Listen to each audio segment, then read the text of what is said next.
And it's a great pleasure for me to have the chance to introduce and welcome at the center a very good friend, colleague, and a very important scholar of religion and politics in Latin America, from whom I have learned a lot through the years. I think that Dan Levine is probably, I would say, the dean of scholars working on the field of religion and politics in Latin America. When nobody was interested in the field, before liberation theology, before the interest in Protestantism, he was working on this issue. He has kept working on this issue.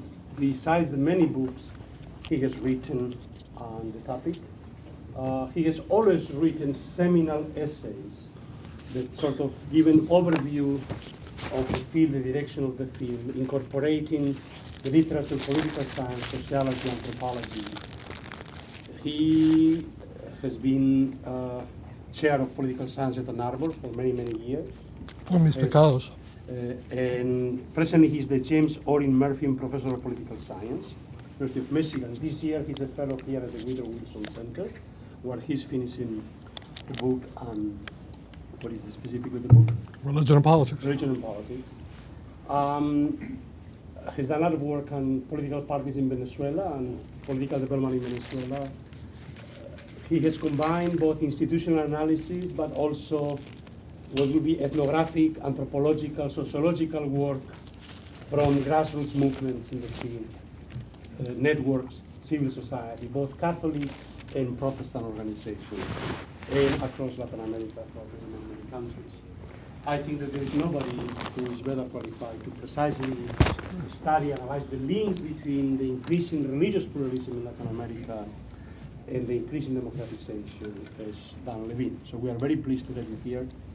And you'll have about half an hour, and then we'll have probably the opportunity to discuss. Do I need this? Is this going to work for me, or do I need that? I think you will need that, right?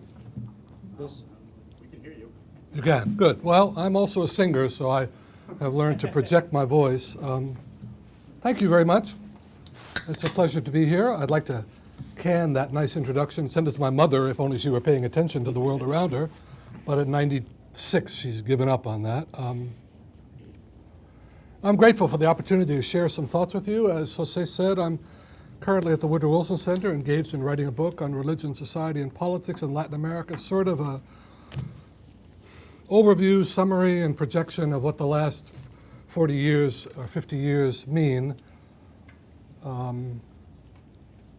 The relation between religious pluralism and democracy is one of the central themes of this book.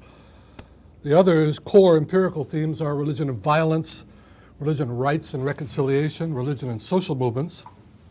And I strive to put Latin American experience in a broad theoretical comparative context and to say something about likely futures. This weekend I was home in Ann Arbor on a visit, and I took the opportunity to reread what I've written in these past 4 months, which is about 300 pages of manuscript, 6 chapters of 10. And I was pleased to find that it wasn't as bad as I had feared, but I was puzzled as to how I could compress this material into 20 or 30 minutes. 35. 35 minutes. Well, fine. I do have a formal beginning. Let me do it, but let me just explain what this is first and what it means to me.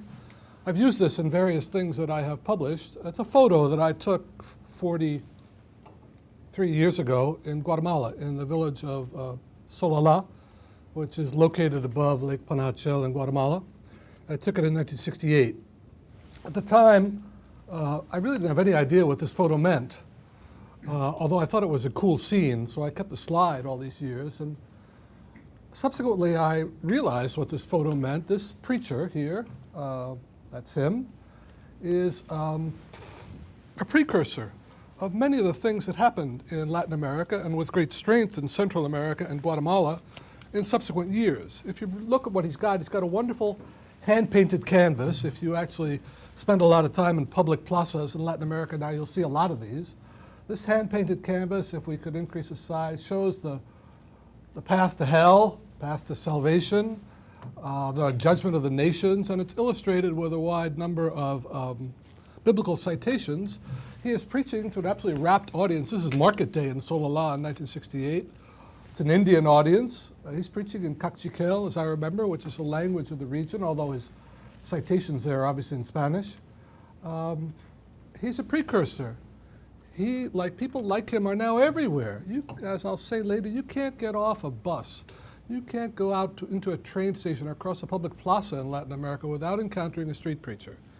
Somebody with a Bible, maybe a sign like this, and something to stand on and then a loudspeaker. That's really all you need.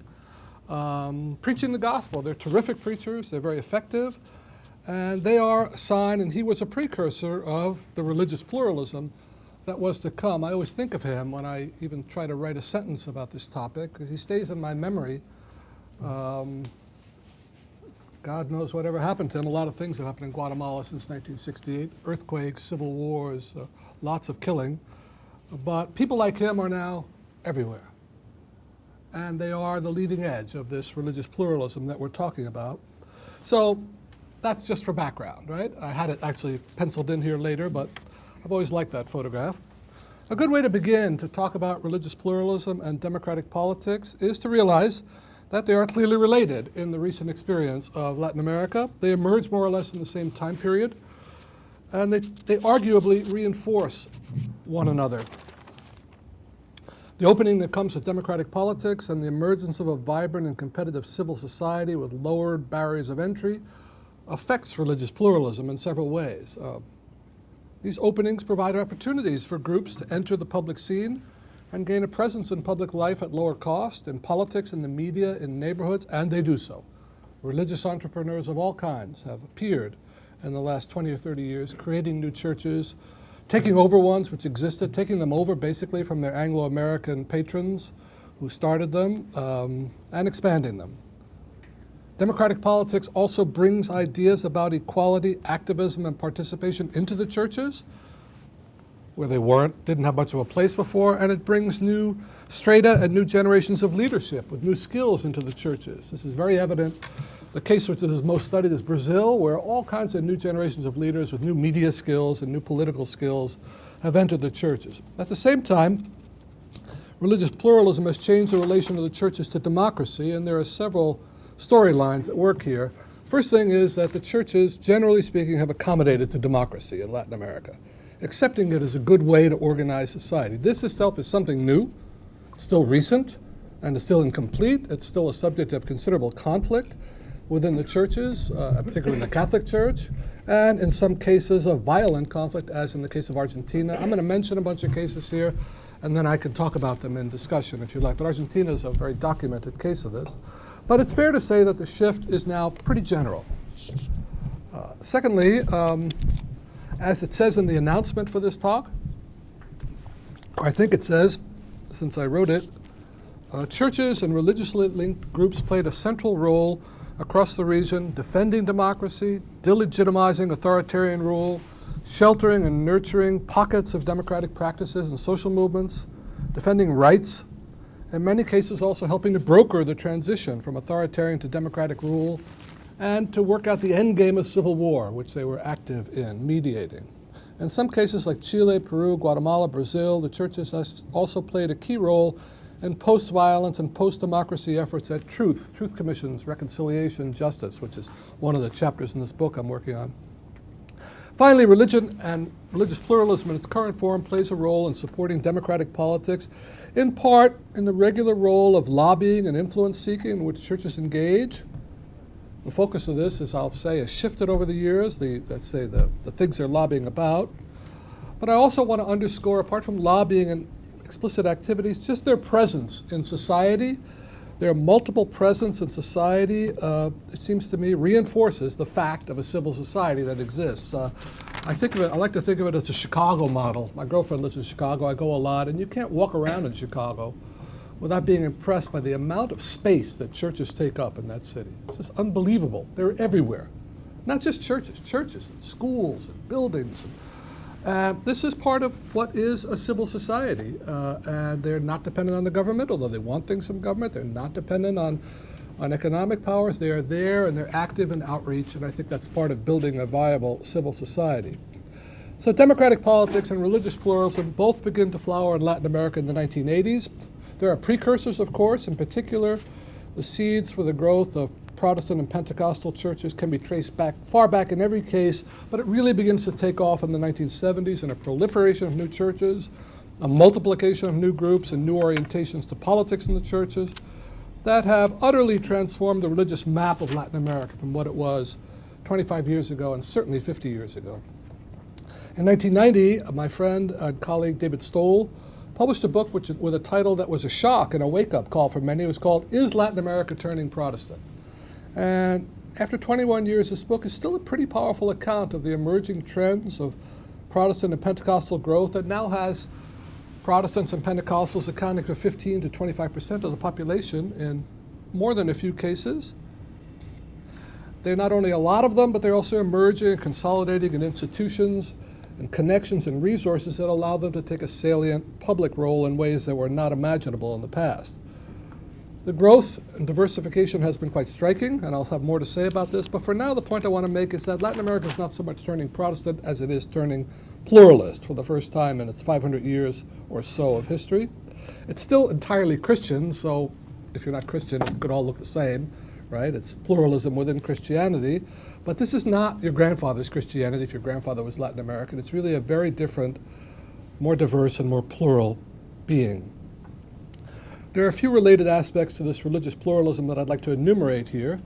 The first and most striking, of course, is the decline of Catholic monopoly and of the validity of the assumption of that monopoly, which remains in the minds of many Catholic leaders as a goal, but it's gone, right? The disappearance of monopoly has been hard for the Catholic Church to accept. There is continuing talk in Latin America and in the Vatican about the projects to reconquer society for the Church, but the decline of monopoly is a fact, and facts ultimately get us to acknowledge them, right? You can beat your head against a rock only so long, it seems to be. To be sure, the Roman Catholic Church remains the single largest church and the one with the most elaborate ties and connections with the state and power, with what Emmanuel Mounier called the established disorder, right? They are deeply engaged with that. But any attempt on their part to speak alone in the name of religion or morality quickly runs into competition from other churches, not to mention other voices within the Roman Catholic Church itself. There is plurality within the church and among churches. Secondly, as I mentioned, there's an enormous proliferation of churches, Protestant and particularly Pentecostal and Neo-Pentecostal. And many of these churches, as I said, display a new local leadership. There's a visible shift in leadership away from earlier Anglo names to local Hispanic or Lusitanian, if you're in Brazil, names. As I mentioned earlier, this growth has been accompanied by organizational consolidation that gives all the churches, including the new ones, a significant presence in public life, in the streets, in the media, and on public platforms. The reason I'm going into all this is that the convergence of these multiple pluralisms means that simple references to church and state, much less exclusive attention to the institutional Catholic Church or to what its leaders or official spokesmen say, it's just not enough anymore to understand religion or its place in society and politics now. What's really interesting about this period is that what we see is a tremendous surge of religious innovation and diversification, a continued vitality of religion in environments that are no longer dominated or controlled by religion. Certainly not by a church in the classic sense of a church, and here I have at my right hand the person who's written a lot defining this. The whole process can be understood as secularization with religious vitality, not secularization in the classic sense, ordinary language sense of decline, privatization, and disappearance or irrelevance, but secularization in the sense of the growing autonomy of groups, something which is contested, but it's very present, an autonomy that changes the relation of individuals and groups to the churches and alters the stance the churches have or can assume in a plural public place. I recently read a dissertation. I'm on a dissertation committee in Argentina, which looks at the bloody and violent intra-Catholic conflicts during military rule and traces a lot of it to the resistance for Catholic leaders to accepting the idea of secularization, that groups have an autonomy and ability to do what they want. It's very compelling, and I'd be happy to talk about it more later. Let me say something about democratic politics in this same period. And let me do a brief advertisement for myself. I recently published a book on the quality of democracy in Latin America. It's my other big interest. And I'll talk about what we find there in a minute. The bottom line is that democratic politics returns to Latin America starting in the mid to late 1980s, a little later than religious pluralism begins to emerge. After a period of extensive repressive authoritarian rule in cases like Argentina, Brazil, Chile, Uruguay, after devastating civil wars, Central America, Peru, and in some cases like Mexico or Venezuela or maybe even Colombia, where democratic institutions continued but are quite transformed. In some places, democracy has simply been created anew, as in the Dominican Republic or in Paraguay, after lengthy periods of endless personalist authoritarian rule. All these moves to democracy were associated with an opening of civil society, reduced barriers to access for many groups, a multiplication of groups and voices, many with links to the churches. The churches, as I argued, played a central role in this restoration of democracy. They did this in several ways, and I'd just like to tick off a few of them. First of all, through what churches often do, which is public statements about authoritarian rule. Delegitimizing authoritarian rule, promoting democratic ideals. Words do make a difference, it seems to me, legitimize actions. And this is heavily documented. Secondly, they promoted, sponsored, and sheltered groups, providing resources, political cover, legal help, national and transnational connections to allow spaces where democratic practices could be carried out, and information, a scarce resource in authoritarian regimes, could be acquired and exchanged. Now, this is very notable in the case of human rights movements, with which the churches were deeply involved, but it is more generally true. Thirdly, they withdrew traditional religious legitimation from regimes. I'm thinking of cases like Te Deum masses that presumably celebrate the inauguration of new regimes. I was just reading on the bus coming over here, rereading an article about Chile by Mario Aguilar, in which he recounts the early days of the Pinochet regime in 1973. When the military took power, they wanted the Cardinal Archbishop to celebrate a Te Deum Mass, and they wanted it held in the military academy. He, not surprisingly, refused to do this.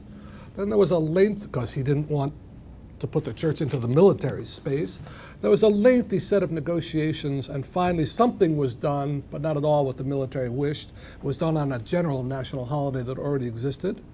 In 1988, I've also been reading about Paraguay lately, which I had not done before, and in 1988, during the Pope's visit, there was a refusal to celebrate a similar mass, driving the Stroessner regime, which was then in its last legs, completely crazy with anger, and they were already busy persecuting the churches.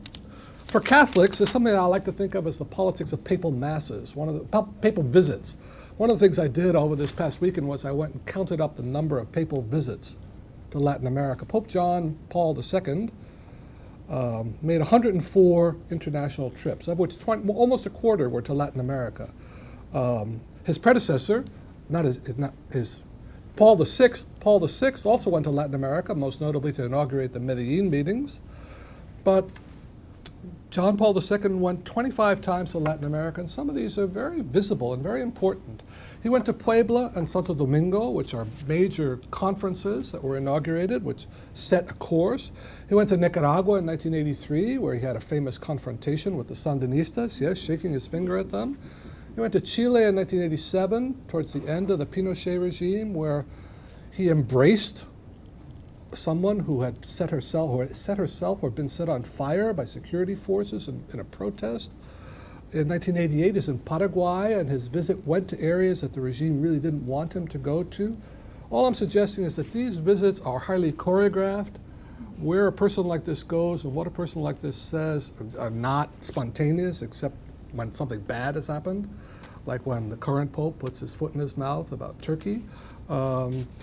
Even the current Pope has gone to Brazil, who hasn't traveled down. He went to Brazil to open the Aparecida meetings. So these visits, who he sees and what he says and what he does, have a great deal to do with setting a political agenda and legitimizing certain kinds of things. And despite Pope John Paul II's notably conservative impact within the Latin American churches in appointments and in programs, his many visits generally supported open politics and democracy, but not political activity by clergy, right? That's apparently only okay in Poland. Another important impact has been the influence of liberation theology, which, yes, it still does exist.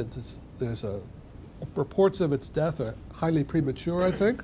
Liberation theology has an impact in politics by mounting a presence and maintaining a presence among the vulnerable and the poor, working with human rights, maintaining a presence in violent areas. I've recently been reading a detailed account of how various groups in the Catholic Church in Peru maintained a presence in the emergency zones around Ayacucho, which were extraordinarily violent. They made a particular point of being there, making a statement of presence, conducting funerals, being active in the streets, resisting pressure from Shining Path and the military to get out. And this is part of a general commitment to what liberation theologians call accompaniment, to being present. Now, I don't want to give the impression that all these things that I've said are universally shared among the region's Catholic churches or any churches. They're not. As I've said, there are cases of differences, but they are broadly present, I think. So the bottom line, I've used about half my time, a little less than half. The bottom line is a tremendous pluralization and diversification of the presence of religion in public space. Now, as part of this change, multiple studies affirm that with the growth of new churches, there is also a growing number of many Catholics who describe themselves as católico a mi manera, or católico por cuenta propia, that is, Catholic in my own way, or Catholic on my own account. And this self-description suggests, and a close look at religiously linked social movements affirms, at least to me, that the ties that bind believers to the institutional church are much looser and less subject to top-down control than many church leaders like to believe. This has consequences for the role that church leaders want to play in politics. If they want to reconquer social space, they depend on these groups. These groups just don't react anymore the way they used to. The old model of Catholic action movements in which everything that happened was closely advised by a clerical advisor, that's just kaput. Just doesn't have, the organizations still exist. You can find them in the telephone book, but they're completely empty shells in my own experience. Not everyone agrees with me, but that's my view.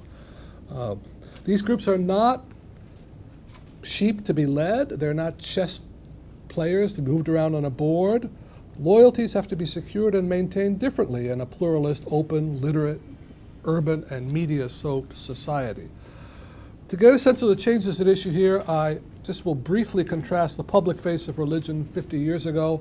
I'll just sit up straight. That's what my mother always said, with the public face of religion now. And I'll give you an anecdotal example. 50 years ago, the Catholic Church was still a viable monopoly, right? Pretty secure in its monopoly, although like a lot of lazy monopolists, not very active in maintaining it. And there were scattered groups already beginning to push for change, and this is the audience that later comes up to be the audience from Vatican II and from Medellin in Latin America. This position of the Catholic Church was driven home to me when I first went to Latin America, which is now 44 years ago. I'm really old. I love the movies, right? And I go to the movies wherever I am.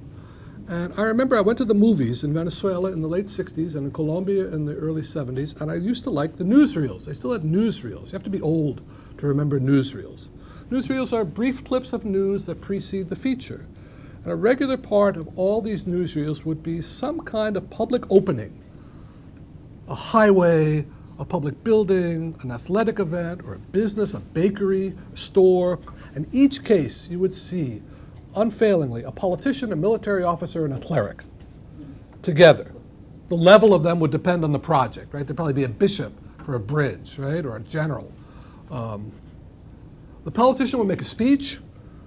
The cleric would pronounce a blessing. The military officer wouldn't say anything. They would just offer silent affirmation of a guarantee of order, a perfect symbolic representation of civil religious fusion to me. They don't have newsreels anymore. At least I haven't seen one in years. But that whole world is also a distant memory now. The public face of religion is quite another matter now. This is partly the public face of religion now.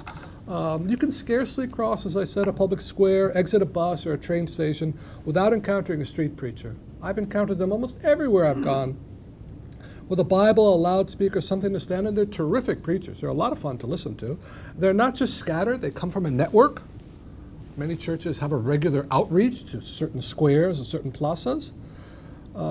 Religion is also present in media in new ways. All this in the context of an ongoing competition. And one final sort of anecdote, music. I'm also on a dissertation committee at Michigan of a guy who is studying evangelical salsa music. There is, you know, a Christian rock industry in this country. It's pretty awful stuff, but if you like rock, but it's there, it has a big audience. Well, evangelical salsa music turns out to be very interesting. It's mostly done by musicians who have had a personal conversion. They found Jesus and they left behind drugs or personal problems or of some sort. And what's interesting about them is that they do a few things. They change the lyrics of the music away from sexual abuse, which a lot of it was, to love and to finding truth in God. And they take the music and the message to the bars, to nightclubs, to stadiums, to the beaches. They make religion present in ways and in places that it wasn't really present before. It used to be there were a limited number of spaces where religion, you could say, took place and nobody went. Now they're everywhere. Storefront churches are everywhere. It's a lot like what you find in the Muslim world of storefront mosques, wild mosques, so-called. So I've tried to document the emergence of religious pluralism and to suggest some of the ways in which the fact of pluralism and the stance of some of these churches has affected democratic politics. I'd like to add a few further specifications for the Protestant churches. I should have about 10 or 15 minutes more, okay? Take as much time as you Well, want. I number my pages when I make notes. I made all these notes last night, but I looked at them this morning. They were illegible, so I did them again. As the Protestant churches have grown and diversified and consolidated into what is now an important public presence, there's been a significant shift in the stances they take to politics and in the positions they assume. The early image of the Protestant churches in politics in Latin America had a few elements in a somewhat uneasy alliance. The first was a general assumption of strong ties to the right wing. This is founded on a bedrock anti-communism. After all, communism and atheism are together and they oppose that. And reinforced by powerful early ties to the North American religious right. I still remember during the height of the Pinochet regime or the Rios Montt regime in Guatemala, seeing people like Jimmy Swaggart and Pat Robertson talking about what wonderful people these were. They were saving these countries from communism. They weren't killing people. They were eradicating devils, all that kind of stuff. They had a strong constituency in the North. This position was partly ideological, as I said. And it's also partly on the part of the churches a response to the fact that the governments recognized them. The Pinochet government, for example, opposed by the Catholic Church, gave recognition to the Protestant churches of a sort they hadn't had before. So it's not totally ideological because the Protestant churches in Venezuela loved Chavez. Now, many of the evangelical churches loved Chavez, partly because he has an anti-corruption message, but also because he gave them public recognition and legitimacy which no one had ever done before. Politics itself was generally viewed as a sphere of corruption, moral contamination that the faithful should avoid being involved in. One should be a dutiful citizenship. After all, Romans 13 urges you to obey the established authorities. But the focus should really be on saving souls, building a community of the elect, growing the church, not on getting involved actively in political activities. So I didn't want to repeat the word here. With the end of the Cold War, I gave a talk like this once in Latin America to university students, and I think they thought I was referring to a war in the polar regions, but referring to the Cold War. With the end of the Cold War and the crisis of socialism in Europe, and the opening of politics at home, a few things happened to shift this stance in new directions. Many sponsoring transnational Anglo churches went off to save souls in the Soviet bloc, so the money stopped flowing. That's one thing. They weren't as interested. Secondly, the previous stance to politics also shifted to the extent that many evangelicals, I'll use what you find in Latin America as a blanket term of evangelicals that covers them all. Many of them now see political engagement as a duty. That is to say, the children of light have a duty to moralize the world. And they have launched themselves into Protestant candidacies and Protestant political parties, most of which with the exception of Brazil, have not done very well and have not lasted very long, but they're always popping up. They popped up in the last Peruvian elections, which were a disaster in their own way, but there's this Protestant, Pastor Lai, who got like 5 or 6% of the vote regularly. We could talk about the disaster of the Peruvian elections apart from this, if you like. Finally, there's been a notable diversification of political positions within the Protestant community. That is to say, the automatic anti-leftism of the past has really been replaced by a broad set of political alliances. So now you find churches like the Universal Church of the Reign of God, which is this gargantuan neo-Pentecostal church in Brazil with its own radio network, newspapers, television stations, in working alliances with the PT, with the leftist PT government. Things that were unimaginable 25 years ago are now common. I think this is due to political calculation by these church leaders who want stuff from the government. They want some of the subsidies and help that used to go only to the Catholic Church, for buildings, for salaries, for schools, help in getting visas to bring people in. They want all that. But it also reflects the enormous rapid growth of these churches has brought new people into them, people with already formed skills and political orientations. Pluralism brings lots of challenges to the churches. For the Catholic Church, there's a challenge is not resolved of adjusting to a world in which it's no longer the church, the only voice, and learning to organize in a new way. And they're not doing very well at it, I think, so far. I recently read something a few months ago by the primate of the church in Spain. If they have I think they do have a primate saying that the church had to reconquer society. That's just not going to happen. Especially in Spain now, right? Nobody cares in Spain, that's right. For the many social movements inspired by liberation theology, which is another chapter of this book I'm working on, there's a challenge of adapting to democracy, which is a system, after all, of give and take, of compromise and accommodation that does not fit well with a populist idea that the people of the majority will mobilize the people will take power, and then things will change for the better.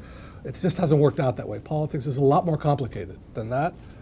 For the Protestant community, it brings the challenge of engaging in politics in ways that can protect and promote their churches without falling victim to politics itself. And as I say, they haven't done very well, their parties. Let me just quote two people to you. Paul Freston has written a lot on this. Says, quote, that these parties arise at election time, seeing the churches as fields where votes could be harvested. They lacked long-term objectives, merely alleging the right to represent the evangelical community and the necessity of having Christians in power because of their superior spiritual discernment. They lacked any preparation, and there's a Peruvian who's worked a lot on this, named Dario Lopez. He says these parties usually emerge without any previous reflection on political theology. They were motivated by a belief that the moment had arrived for evangelicals to have their own representation in public life. One of their objectives was to demand equal treatment for all religious confessions, but they started with the premise that the only ones who could present the demands of the evangelical community were the evangelicals themselves. The experience of the evangelicals in Peru was a disaster. They swept to power with Fujimori in 1990. They were totally compromised by the corruption and the disaster of that regime. They accomplished absolutely nothing in politics, but, and this is the point Lopez makes in other work, and I won't quote it here, they were very active in civil society during the war and during the internal war and the disasters of Peru, and in that work in civil society, they helped promote democracy of another kind. They were a disaster on the political party front, but very good on the other level.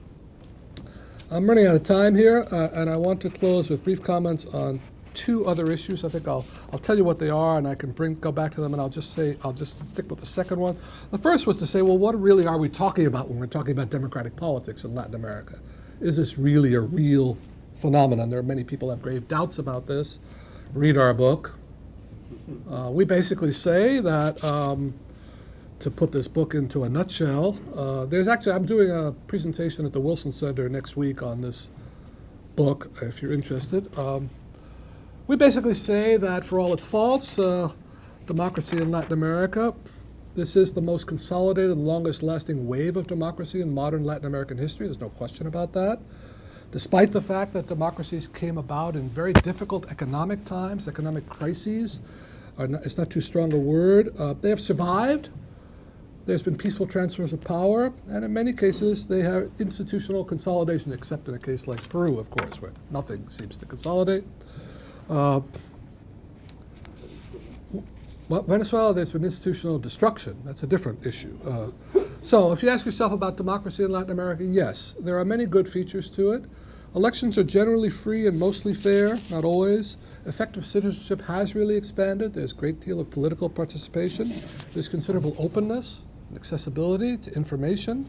Political violence on a massive scale has really declined, although there's still plenty of police impunity and violence. The central problems that these systems face have to do mostly with accountability, with their ability to be accountable to citizens, to other groups of leaders, to other institutions like the judiciary or to citizen movements. That's the area of notable weakness even in the strongest democracies. So there's something to it. I think it's a real reality, not something to be discounted. I wanted to say something briefly, and I could leave, if you want to get into discussion right away, I could do it at academic perspectives, about academic perspectives on this business of pluralism and democracy. I'll try to compress this to 5 minutes, all right? Well, you know, academics are always behind events, right? And in particular, we're behind this tremendous surge of creativity in Latin America. I'm always impressed by how powerful it is. It's just continuing. It didn't just happen. It is ongoing. Scholars have tried to interpret these changes in different ways, and I'll just say something very briefly about two and then more about a few others. The old standard view of religion and politics in Latin America was the legal institutional one. People studied treaties, they studied concordats, they studied documents. They're still important, but there's just much too much variation, too many actors for that to give you an adequate account of what is going on. There's what we might call a new standard account, certainly in my discipline, in political science, starting with people like late Ivan Valle, who was a great scholar. I think he made some mistakes, but he died too early to be able to correct them. But he was a great scholar, and his students were basically interested in the church as an institution which sought to increase its influence, right? They never really said influence for what, which is a good question. But that's what they were interested in, and it's fruitful. It's been resurrected in a new form by people working with concepts of rational choice, which is basically also about the church as the unit, the institutional church as a unit of analysis, seeking its own advantage. I find it a somewhat shallow view since it doesn't deal with what they want their advantage for. There's a third school with which I associate myself, which insists on the impact of new ideas and the way in which ideas get worked into institutional routines, and in this case, how new ideas about what the churches should do, their new sense of mission, or what they must do to be true to their faith, leads to new ways of acting. And what we find in Latin America in this period is the confluence, or the convergence rather, of churches with new ideas about a different kind of mission, reaching out for this and finding people with great needs. And that's the origins of many of the movements that I'm interested in. There's a recent book which I meant to bring along by Francis Segopian, a book to which I contributed a paper on pluralism, which argues that the church, he only looks at the Catholic Church, is caught between a desire to recover its lost hegemony over cultural norms, particularly around family and sexuality. There's a growing degree of conservative religious activism around sexuality and reproduction, not just abortion, but, for example, same-sex marriage issues, which have come on the table in some countries. And the fact, they want this, but the fact that their ability to control organizations and mobilize people and shape resources, the sources of cultural formation, is now just limited.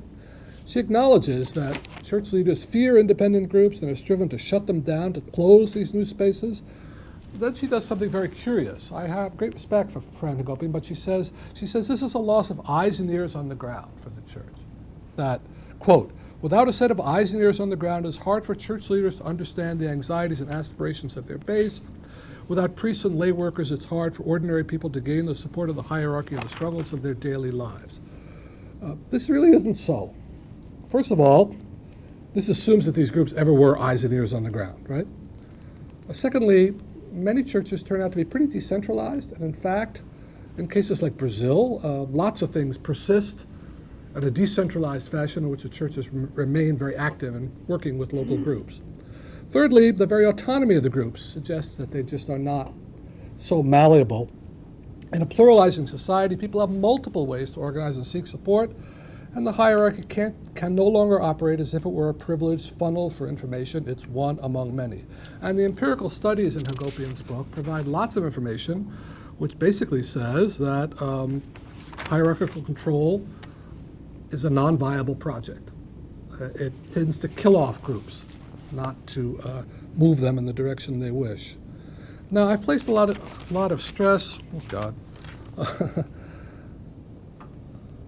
I've placed a lot of stress on the idea that convergence of religious pluralism with democratic politics draws strength from and is at the same time reinforced by the development of a new and more capable and potentially more autonomous and participatory citizen. In earlier work that I wrote, I talked about new historical subjects. I was very much into that language in those days.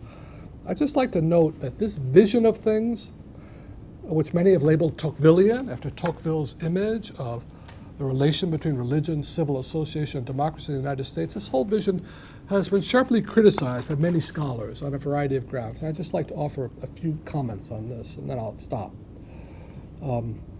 According to some scholars like Bastian and Gaskill, this supposedly new participation in the churches just was never real to begin with. That in their view, the new Protestant churches, in particular the Pentecostal and Neo-Pentecostal ones, which are the ones growing the fastest, simply reproduce older traditions of clientelism, dependence, and domination in new settings. The way they're organized has little to do with the congregational model of self-government that impressed Tocqueville and others to make the connection to democracy. There's undeniable truth here, given the scale of these churches, and the powerful, almost superhero image of the clergy in many of them, and there are parallels to evidence from Africa, also from African American churches in the US, which suggest that there is a lot of truth to this, doubts about it. There's also a wave of studies that document the many problems and setbacks that have been experienced by the new social movements linked to religion in the churches, and these setbacks have many, I just dropped this microphone, have many sources. There is Vatican pressure, which I mentioned before. The Vatican has worked hard to shut groups down. Groups are very vulnerable. There's been an imposition of a new agenda, a division by political allies. When you get involved in politics, competitive politics, politics gets involved with you. And lots of groups have split on political grounds. So there's generally a pessimistic feel in the literature. My own view is less pessimistic. I acknowledge the many difficulties that have befallen many groups, and I recognize the constraints and limitations they face. And I can see the ambiguities of the political projects, but I'm impressed by the sheer force of the creative energy and diversity that I see on the ground. For me, the question is not only what happens now to new groups, what do they leave behind, right? What kinds of legacy do they leave? In an effort a while ago to rescue the Tocquevillian parallel, as he says, the Australian, Rowan Ireland, examined data from a neighborhood that he worked in Sao Paulo called Jardim Oratorio.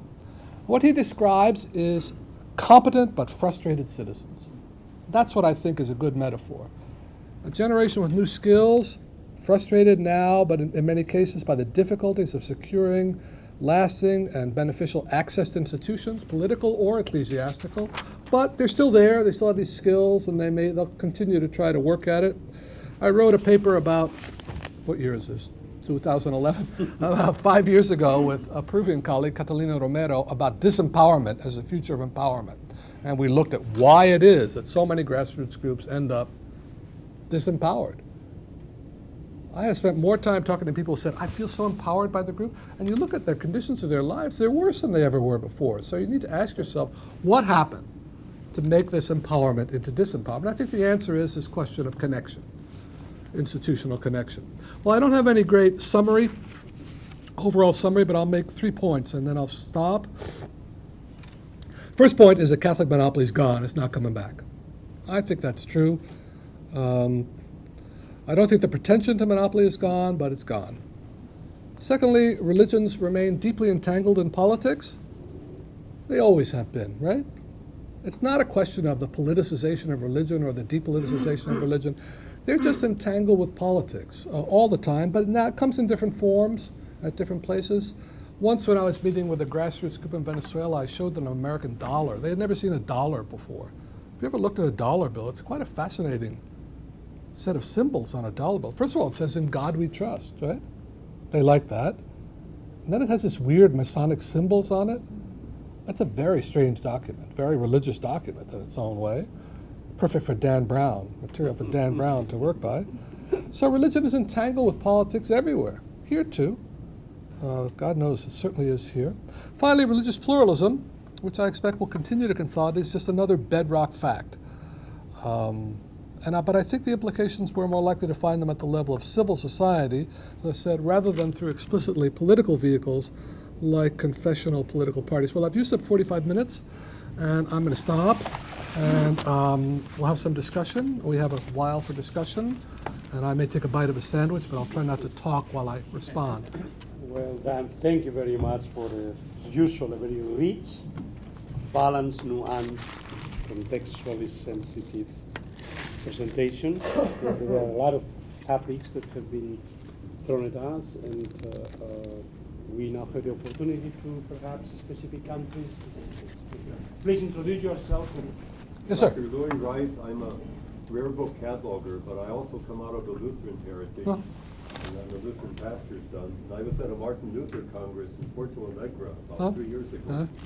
And one of the Lutheran seminaries passed out in English a letter for each person there complaining about a false gospel of prosperity. And apparently the group they had in mind was this Iglesia de Cristo, the Church of Christ. Comes out of, I think, the Pentecostal background, Los Angeles, Azusa Street, 1906. But recently then I discovered that O Global, the big news network in Rio, they did a number on this church. And they talked about lavagem de dinero, the money laundering, on the part of the pastors who took the money from their poor parishioners and simply put it into fancy villas and other things. Well, the church then got busy and did their own research, and they put something on their television channel about O Global, showing old newsreel footage of them playing footsie with the military dictatorship in the 70s. So you have, what I'm wondering out of all of this, is anybody in that area talking about social justice anymore? Or are they all into individual salvation and Nobody's got money, which is then used for strange things? Nobody has a clean sheet, is the first thing to say. Everybody's got a past, right? They would like to forget in some respects. As for Lutherans, there is a distinction to be drawn among Protestant churches, among the so-called historical churches, like Lutherans, Presbyterians, Anglicans, Methodists, who are now historical. They may have been insurgent in their day, and these newer churches, right? And most people draw that distinction. Lutherans, for example, in Brazil and elsewhere, like in El Salvador, were deeply involved in the human rights movement, deeply involved in ecumenical coalitions with the Catholic Church in human rights and social justice issues. I think that there still are many voices speaking in these terms, in terms of social justice, although I think that's not most of what you hear now. I think there's the bulk of, it's undoubtedly true that in most Catholic churches now, the voice that you hear is more deliberately about conventional moral issues, right? After the transitions to democracy, the churches, many of them decided to get out of the business of sponsoring confrontational social movements. It was very costly. You know, one thing about churches is they want to help the poor, they got to beg from the rich, so they wanted to rebuild their relations with the state and with the rich. And they have sponsored a deliberate agenda which goes away from these social justice issues towards sexuality, abortion, divorce, birth control, things like that, and moral standards. And if you read the documents at Aparecida, the 2007 gathering of Latin American bishops, there's a heavy stress on moral decay, which is mostly means sexuality and independence of women. So I think there are many voices still speaking in these terms. But there's no question that there is a great deal of money flowing around. There's a great quote from one of the Pentecostal churches. I think it's from the IURD, the Church of the Universal Reign of God. The quote is, Deo desce, which is, give or get out. Give some money or just get out, right? You want to get something from God. Literally, that's the phrase. Deo desce, give or go, right? And you want to get, you got to give, right? That's a classic example. Many such churches, there is a classic, not exactly a trade-off of giving for blessings, but it's a bargain that people make, a forward contract sort of with God, that you'll help me and I'll be loyal to you. And the payoff is supposed to come in a better life, right? And then for some people it does, although I don't know how well, but some people it does. So yes, I think there are still some voices speaking in social justice terms. They're not the ones you tend to see heavily now or see written about, but they're there. If I may, specifically on Porto Alegre and the Lutherans, they are a school of theological studies that works very closely with the Jesuit Unicinos. They are developing a new discourse of what they call theologia publica, public theology, which is a link with European political theologies and with liberation theology. They are in the process of transforming both discourses. It's a broader concept, but it's important. Rudolf von Sinner, probably one of the most important Lutheran Brazilian theologians today. Please. Hi, Tom Banshaw from the Berkeley Center. Thanks for a great talk. You mentioned "In God We Trust" on American dollar bills, and that raises the issue of civil religion, which of course has been developed in this country. Do you think it travels very well to Latin America? Are there examples of prominent use of Christian ideas and symbols and narratives and political discourse? And how is that changing in the context of pluralism? That's a good question, which I'm not exactly prepared to answer, but let me see what I can think of. Well, I think civil religious discourse is present there as well, sure. The most egregious kinds of it, which are not in the context of pluralism, are the association of religion with nationalism, kind of Catholic nationalism. And the most egregious case of that is probably Argentina. Over the last 30 or 40 years, a close association of Catholic nationalism and the Catholic Church with the military, so that you find in the last period of military rule, this is 76 to 83, on the one hand, powerful use of religious imagery in support of the military, and on the other hand, it turns out the military had special branches of interrogators and torturers for lots of people, for Jews and for leftists, but they also had a special one for leftist Catholics, quite literally, who they viewed as the ultimate betrayers of the faith. And the dissertation that I'm on in Argentina is about a case in which a group of seminarians were kidnapped, tortured, finally rescued, partly because one of their teachers was an American, and somehow someone got in touch with Robert Drinan, a Jesuit congressman, and he got involved. So they were rescued, but they were interrogated, tortured with great fury because of their ideas, and the then leadership of the institutional Catholic Church basically wanted nothing to do with them, offered them no help, no support, no recognition of any kind. More generally speaking, I think that you don't find it quite so visibly now as you used to. Although it's there, even in places like Uruguay, which is probably the most secular of Latin American countries, there's a return to a visible presence of religious symbology in public places, like monuments to the visit of the Pope and things like that, occupying public space. In Mexico, which had a long tradition of strict separation of religion and politics, and the strict limitations on what the church could do, those are mostly gone. Those are gone. Not mostly, they're gone now. Churches are very active in politics, and they're very active in all kinds of political campaigning. As to discourse of that kind, of the "In God We Trust" kind, Or the idea of a Christian nation. yeah, I don't think it's all that visible anymore, no. Swords are still visible here in people like Reconstructionist Protestants, but it's a fringy movement here, I think. So I'm afraid I can't answer that question as well as I'd like to. Yes? I'm Greg Maggio. I'm in my personal capacity. I work at the State Department, but I'm here in my personal capacity. I just wanted to comment on a few things. Thank you for your presentation. It was very interesting, very provocative. I know the town of Sololá very well. I knew exactly where that picture was. In fact, when I was there. It's taken before the earthquake.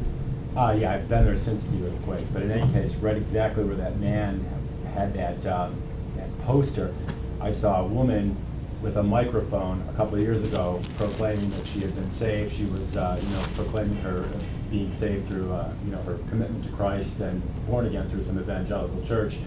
There were a whole bunch of people in the market square, listening to all of this. So I understand what you're talking about, the enthusiasm of all of this. But I just want to make a couple of quick comments. I know Guatemala pretty well, but I also wanted to comment on a couple of the other things that you said with regard to the social justice. On the issue of the Nicaraguan bishops and the Venezuelan bishops, they've really spoken out very publicly about their concerns about anti-democratic practices of the Ortega and the Chavez regimes. And in fact, they've been rapped pretty hard by both of those regimes for doing that. And on the issue of why the I think why the Protestant churches were recognized by Chavez, I think it's a cynical gesture just to play the Protestant churches against the Roman Catholic Church. Ortega's done the same thing in Nicaragua. And on the issue of, what the view is about the evangelical churches, I was reflecting on some of the things that you said. My impressions of talking to evangelical pastors, particularly in Nicaragua, is that they wanted political power. They wanted to take political power and they wanted to use it basically to, from what I understood from what they were telling me, is to basically force their social agenda on Nicaraguan society, and they did not consider the Catholic Church a Christian church. And when I've spoken to Catholic bishops, including in Nicaragua, they have said that they are for religious tolerance and religious pluralism, and they're willing to work with other faiths. I know with the historic Catholic Protestant churches they do, like the Lutherans and the Anglicans, but their view was that the harsh polemic from the evangelicals makes it very difficult for them to work with them, with the evangelicals call the Pope an Antichrist and attack the Catholic bishops, etc. And my impression is, when I was thinking of when Tony Saka was inaugurated, I think it was the last time, the evangelicals wanted actually they wanted an evangelical pastor to be up there with a cardinal so that they could demonstrate that the evangelicals had that kind of political clout and power. My thought is a lot of their practices actually, I think, are not particularly democratic. In Guatemala, they've split villages, particularly traditional indigenous villages, pitted villages against each other, particularly members of those villages that practice traditional religions, or the syncretism between Catholicism and the traditional religion. And also this thing about vilification of persons who practice traditional religions, I think is really created a disruptive atmosphere, particularly in the Guatemalan countryside, and that I think has been documented by a number of people. And what I was thinking about, who actually may have started the traditional democratic practices in these country areas was the liberation of the basic Catholic-based communities before the Guatemalan Civil War, probably the Salvadoran Civil War, and they got all wrapped, forced out or killed. And a lot of the people who were in those basic communities went over to the evangelical communities because the Catholics were pretty much thrown out of those areas, and some of that had to do with largely the military and international support for the Guatemalan and Salvadoran militaries. Those are just my comments. Well, let me say something about a couple of those. First of all, as for Chavez's cynical, well, yes, right. You're looking at one of the few political scientists who works on Venezuela who's never liked Chavez, never trusted him.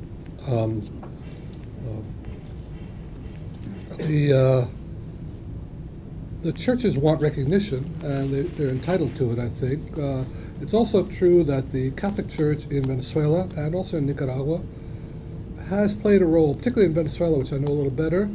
They have played a pretty consistent role in opposition to Chavez, and it's curious because they converted to the idea of democracy, right? And they started a long time ago, in 1958. They helped broker the coming of democracy in Venezuela in 1958. The Catholic Church was an important mediating force then, and they remained pretty committed to liberal democratic democracy, right? Of course, liberal democracy is not what Chavez wants. He wants a supposedly very different model of democracy, so the Catholic Church has remained supportive of democracy in a system which is trying to turn in a different direction.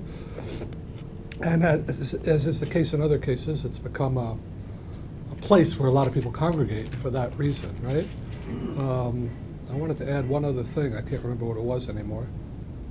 Maybe it'll occur to me later. Guatemala. What? Guatemala. About Guatemala. Well, the business of the churches leaving, yeah, well, it's certainly true. Why?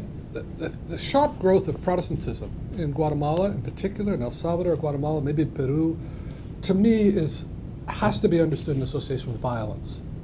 With the extremes of violence in these countries, which a friend of mine jokingly said, if you think the world is going to come to an end, and you're a peasant living in Guatemala, El Salvador, Peru, there's a lot of facts on your side, right? The world is coming to an end. Things are terrible. Your life is in danger constantly, and I think many people there, and also in violence-ridden urban settings, want to take a step out of violence. They want to step aside from it, move out of it. How do you do that? Well, one way to do that is to step out and move into these new churches, which offer some kind of a haven, a supportive community, and step out of the conflict. They're no longer a target. They weren't a target in particular there. I think it's also the case in the cities. You know, city life is very violent, even though it may not be politically violent of armies and all that. It's very violent with crime and drugs and police impunity, and people take a step out of that. The student I worked with on his dissertation, you know, David Smiley. David Smiley has done wonderful work on grassroots communities in Venezuela. He used to go around with preachers in Caracas. Caracas is a very dangerous city, at night in particular. I used to go around with these preachers, and he'd say to him, they'd go up on areas like the Avenida Fuerzas Armadas, which is not very nice, and he'd say, aren't you afraid? I said, I have my Bible, right? I'm not afraid of anything. And he recounts one story, this is not exaggerated, he recounts one story of a guy comes up to them with a gun, a little crazed, probably a drug addict, and proceeds to try to rob them, him and this preacher. So the preacher, unintimidated, starts preaching. He says, you should get down on your knees and ask God to forgive you. You should, talks at her for about 20 minutes, holding up the Bible, finding passages. The guy finally went away. He was just so confused and overwhelmed that he went away. Those preachers they're relatively fearless. And in Peru, for example, that's the example I wanted to remember. In Peru, the war in Peru was devastating. It was Shining Path and the government, right? Absolutely devastating. And many rural communities were caught between the army of the state and the army of Shining Path. Shining Path wanted to eliminate any group it didn't control. So many studies, not just one, recount the fact that Protestant communities in the highlands who are growing, the areas of the highlands that strongly resisted Shining Path were two. Areas heavily colonized or organized by Catholic social conscience, social action stuff in the Andean South, between Cusco and Puno, and Protestant communities who were willing to sacrifice to defend their community because they also had a faith in God, right? And they weren't afraid. And Shining Path came up against this and tended to fail with these communities. So the communities organized around their church, and this gave them a certain cohesion and an ability to resist. So I've forgotten one other point you made that I wanted to respond to, but I can't remember it now. I'm sorry. Oh, that's certainly true. Well, you know, one question always to ask is, and it's a complicated question to me. One thing about democracy, liberal democracy relies on a variety of groups, right? The notion of groups balancing, right? Now, many of those groups are not democratic internally. Trade unions are not very democratic internally. Well, let's get real, right? And many churches are not democratic internally. The question is, how does the extent to which churches are undemocratic internally constrain the ability to produce or the likelihood of you getting democratic orientations out of these areas of society? And I think there's a lot of evidence that many of the new Pentecostal churches are not very democratic internally. Whether their leaders are democratic or not, they don't have that internal democratic life, right? Which produces a different kind of orientation, one which is more prone to trust, to reciprocity, to collective action, all those things that people talk about when they mean social capital, when they talk about social capital. The leaders are sometimes democratic, sure, sometimes not. Whether their commitment is all-purpose, that remains to be tested, right? For the moment, on here I rely on something I always quote from Professor Casanova, who says when everybody's a minority, it's in everybody's interest to keep the playing field open. I don't know if that's an exact quote, but it's something you said. I have a page number. And I think that makes I think that makes some sense. That's what happens when you get old. I think that makes some sense. So whether they might be easily betrayers of democracy in the future, it's possible, but depends a lot on circumstances. Religion, to me, and politics is a complete empty shell, right? They've supported everything, from right to left, from revolutions to the Tory party being the Anglican Church being the Tory party at prayer. You know, they do everything. So it's very contingent, their political positions, nothing necessary about it. Sorry. Two questions. Yes. Then you. David Buckley, 4, 5. So why don't we gather 3 questions, or 1, 2, 3, and then we'll go to the other. I'll only ask one. I'm a doctoral candidate in the government department here, works on religion and politics, but not in Latin America.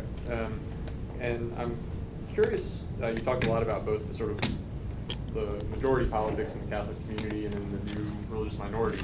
Is there anything that you could call secularist politics anymore in Latin America? And if so, Oh, sure. is it a sort of assertive secularism a la Mexico until recently? Is it a more, I don't know, sort of softer separationism like we find in the States? What's the character of secularist politics in Latin It's an interesting question. You know, everything depends on your perspective. When you're studying religion and politics, you tend to see everything in that light. But there's lots of things that go on in politics that have nothing to do with the churches, right? Yeah, not so much not involved in the churches, but active, secular, wanting to re-privatize religion, either aggressively or more mildly. There's a big fight about sexuality, sexual issues, right? That's the main area where you can find they're being pushed and pushback on this. And for example, in Argentina, they did approve in Buenos Aires a law approving same-sex marriages, and the fight continues over abortion, over sexual education, over contraception. Divorce was only created in Chile in 2005. So I think there is pushback. I have a quote, so I think there is pushback, but I don't think there's a secularizing movement of a classic 19th century kind right now, which basically wants to écraser l'enfant, get rid of the church, push it off into nothing. If I may add, given the case of Brazil, the increasing pluralism forces the state also not to take sides, and so a certain neutrality of the state not to be either Catholic or Protestant in the face of pressures. Well, for sometimes there is a resistance on the state saying no. I'll give you an education, for instance, very clear, not to let churches. I once went to a meeting. Lately I've gone to Argentina frequently, not as frequently as I'd like. It's a great place, but frequently. And once I went to a meeting at the Secretaría de Cultos, right? All these countries have a Secretaría de Cultos, which manages the state's relations with the churches. The Secretaría de Cultos in Argentina had basically been a spokesperson for the Vatican, right? It basically did whatever the Vatican wanted under Menem and people that had before him, certainly. I'm not talking about Perón in the past, his own governments. But lately, with the Kirchner governments, since about 2000, this has really changed in striking ways. The Secretario de Cultos himself, as I think, is an ex-Jesuit, very closely associated with the left in the church. The Secretaría de Cultos goes out of its way to include representatives from all the churches, not just one. They go out of their way to avoid having the churches take a particular stance and to avoid some kind of automatic alignment with a Vatican stance. There was one great incident, which I know you shouldn't prove things with respect to anecdotes, but it's a good one. So there's a famous case in about 2004, I don't remember the exact date, in which a Catholic bishop said there was a proposal by some minister to distribute condoms as an anti-AIDS measure, which is not all that controversial in much of the world. I mean, you go to the beach in Latin America, people always come around with baskets of condoms. My impulse is to say, not now, thank you. But this particular minister said, the particular bishop said that the minister who proposed this should have a millstone hung around her neck and be tossed into the sea. Hanging something around someone's neck and tossing them into the sea has a particularly ugly resonance in Argentina, where thousands of political prisoners were tossed, shackled, and drugged into the ocean. It caused a huge blow-up, and the government this time did not retreat. They insisted on this person being removed from position. They cut his salary, did all kinds of things, and they've been very aggressive in prosecutions also, for example, of clergy involved in torture and also involved in these famous cases of handing out babies born to political prisoners to friends of the regime. So that really has shifted there, it seems to me. I don't think that's an aggressive secularism, but it's marking a boundary which was pretty fuzzy before. So, sorry, that's about the best I can do. Let's see, I don't know who else is on your list. Let's now gather 3 questions, and then we'll go to the next answer. 1, 2, 3. You don't answer until we get the 3 questions.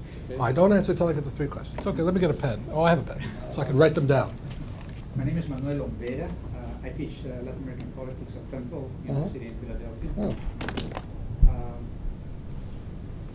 And I wanted to ask you about your, if you could comment on your perception about the motivations of the church, different churches, and particularly interested in the Catholic Church, motivation. Why do they do what they do?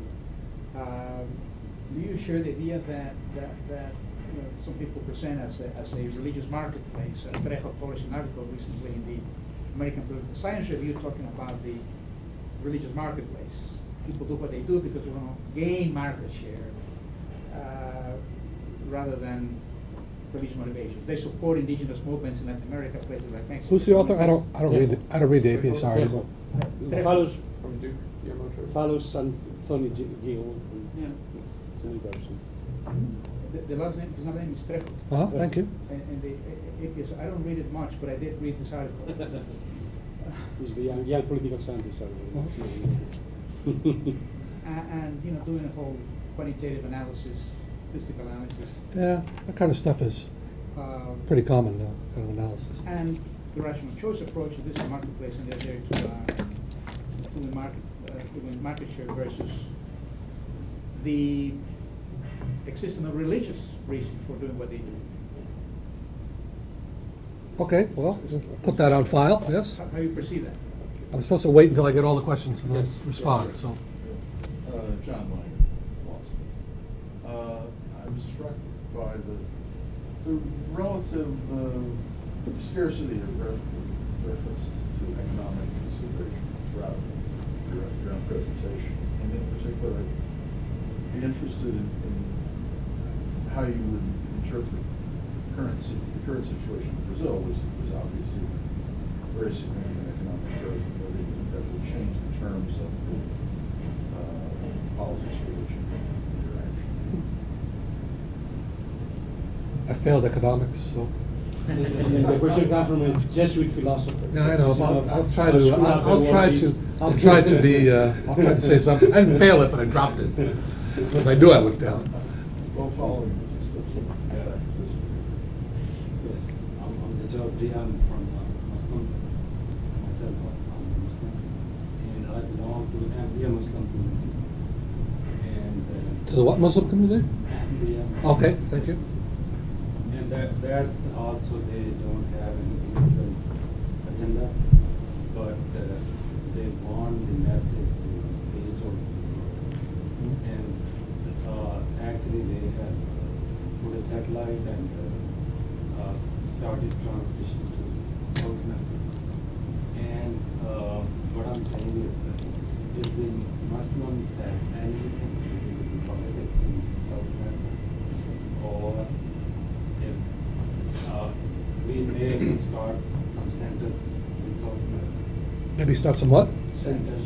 Oh, yes, okay. And the thing is that how well they receive this Muslim message.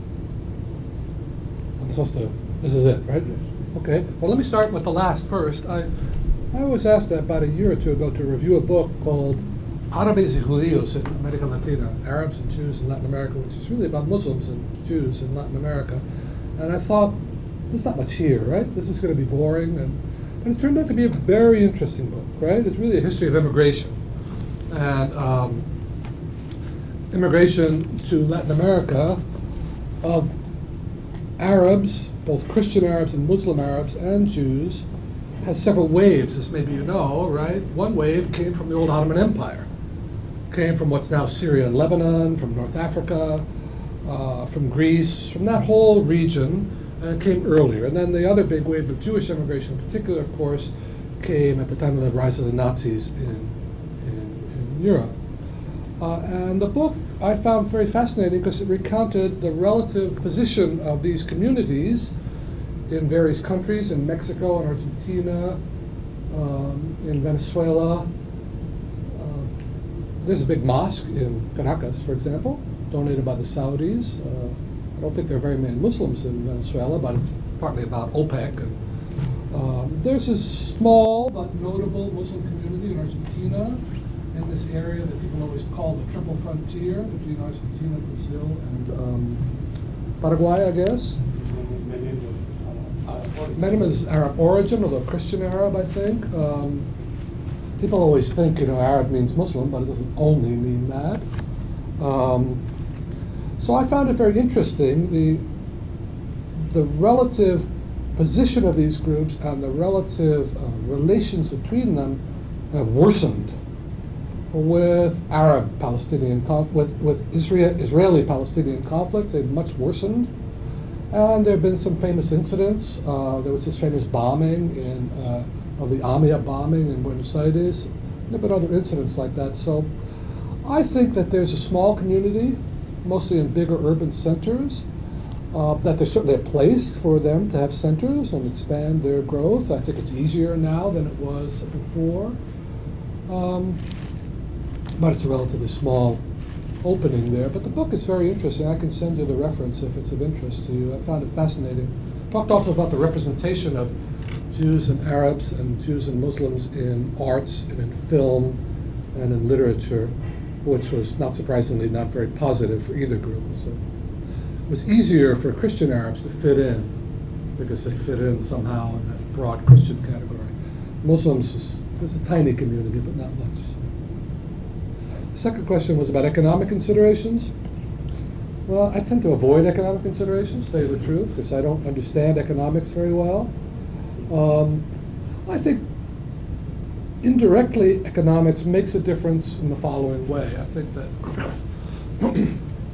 in the book that I'm working on, I borrowed from one of these essays that Jose talked about, and there I argue that there are some incontrovertible facts about Latin America which provide the underpinnings for the changes in religion and politics.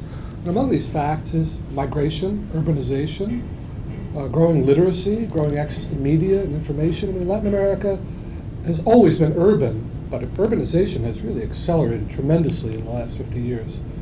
Big cities grow faster than small cities. All cities grow faster than rural communities, partly from natural increase and partly from migration. There's a huge amount of migration, some in areas where there was civil war, forced migration. Other areas, people just want a better life, and it isn't nice in the cities, but it's better than it was, right? So I think that urbanization is a byproduct of economic growth in its own way. It pulls people in, it gets them into a broader arena, so that's the only connection I would make. In terms of economic growth generally and how it affects people's religious orientations, you might argue, I don't know that I would argue, but one might, that there's a great desire for mobility, and that may be part of the appeal of some of these new churches, the neo-Pentecostal churches who promise that mobility. And I've always puzzled myself, they promise mobility and they promise economic advancement. What do you do after a while when it doesn't happen? And I think the answer is that partly the churches do follow up, and people's lives do change. One of the characteristics, as far as I understand it, of many new churches is that, and one of their appeals is that they tend to rein in and control traditional male behavior, right? So you rein in and control promiscuity and alcoholism and hanging out with the guys and drinking 12 beers in an afternoon and playing darts and or whatever. There's a game they play in rural Colombia, which I saw people play once, where people throw horseshoes onto what are explosive pegs in the ground, right? The idea is if you actually, I've forgotten the name, when you nail the target, thing blows up and everybody has another beer. And people spend all their money and consume unbelievable amounts of beer doing this. So reining all that in does change people's lifestyles. They eat differently. They eat around a table. Families are more secure. So I think maybe there's that connection. But that's the best I could do, I guess. With respect to the first question about motivation and market share, that's the current wisdom. I don't share it myself much. I think it's certainly true that the churches all want market share. After all, if you don't have any followers, you don't have any church, right? Right? So they want that. But why do they want it? I think that it is a religious motivation to grow the church from a certain perspective. That is a motivation in itself, because you're commanded to spread the good news, and that's how you do it, right? On the other hand, I'm not convinced that it's an adequate explanation. I think it ignores questions of motivation.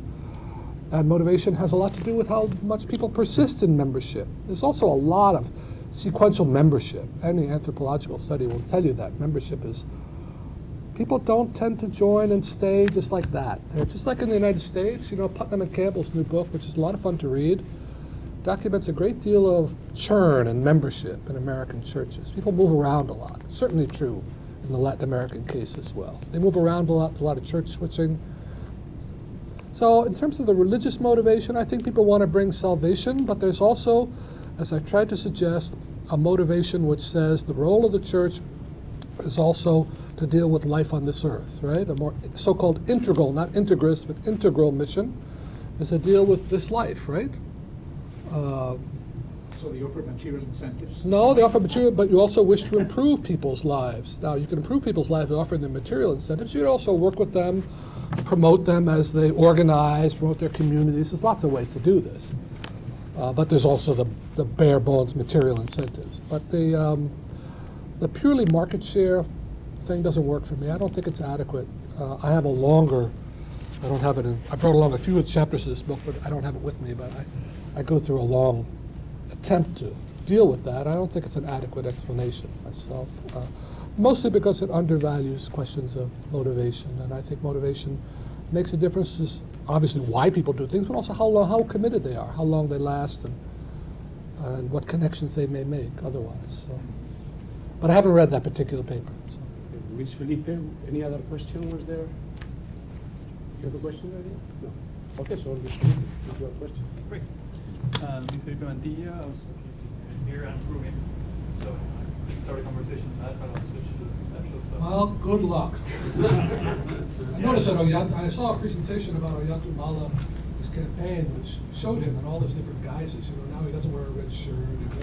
He wears a suit and tie. He's photographed with the Archbishop with a rosary over his hand. And the person who gave the presentation quoted Groucho Marx. Groucho Marx said, "These are my principles. If you don't like them, I have others."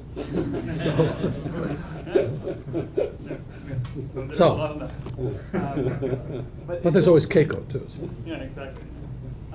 But the concept of religious pluralism, right, tends to be talked about both in terms of the emerging Protestant churches, right, so the diversity in terms of denominational membership, but also in terms of changing authority structures within religious communities.